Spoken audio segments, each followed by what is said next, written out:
আসসালামু আলাইকুম। আমি আজকে দেখাবো কিভাবে ডিম আলু দিয়ে রান্না করতে হয়।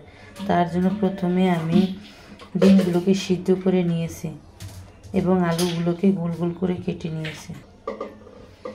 আজকে আলু দিয়ে ডিম রান্না করব। ডিমটাকে আমি আগে হালকা করে ভেজে নেব। তার জন্য পরিমাণ মতো হলুদের গুঁড়া, মরিচের গুঁড়া, লবণ দিয়ে দেব। তার সাথে ডিমটাকে কেচে নেব। পরিমাণ মতো লবণ দিয়ে দেব।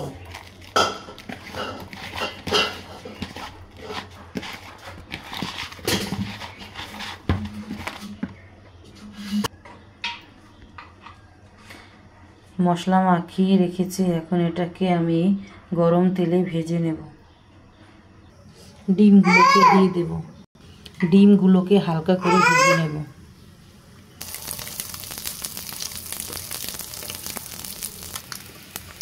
ডিম ভাজা শেষ, এখন এটাকে কীভাবে রান্না করব তোমাদের দেখাবো। রান্না করার জন্য প্রথমে আমি পরিমাণ মতো তেল দিয়ে দেব।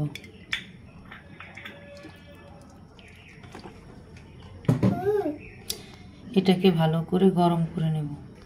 কেটে রাখা পেঁয়াজ কুচি দিয়ে দেব পরিমাণ মতো।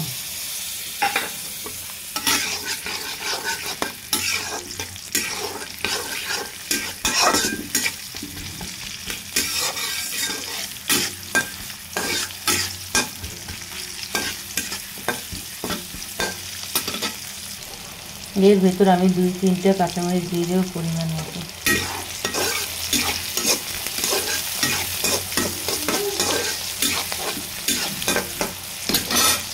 পরিমাণ মতো পানি দিয়ে দেব মশলা কষানোর জন্য।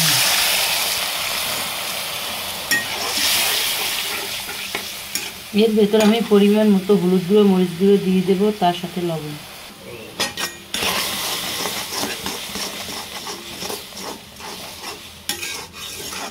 পাঁচ মিনিট মশলা কষিয়ে নেব। মশলা কষানো শেষ, এর ভেতর আমি আলু দিয়ে দেব। এটাকে ভালোভাবে কষিয়ে নেব।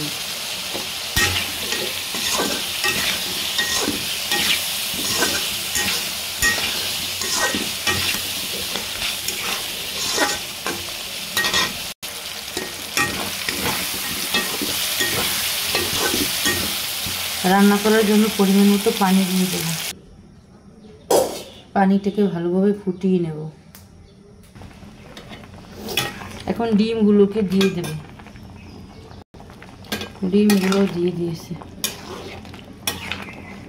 আপনারা বাসায় এভাবে আলু দিয়ে ডিম রান্না করবেন, এটা খেতে খুবই মজা হয়ে থাকে। এখন এটাকে আমি 5 মিনিটের জন্য ঢাকনা দিয়ে ঢেকে রাখবো।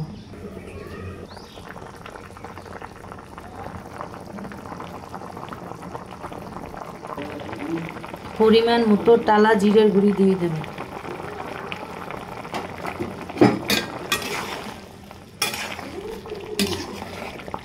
আমি আজকে আলু দিয়ে ডিম রান্না করছি, এটা ঝোল ঝোল রান্না করি, কারণ এটা খেতে খুবই মজা হয়ে থাকে। এটাকে ঝোল ঝোল।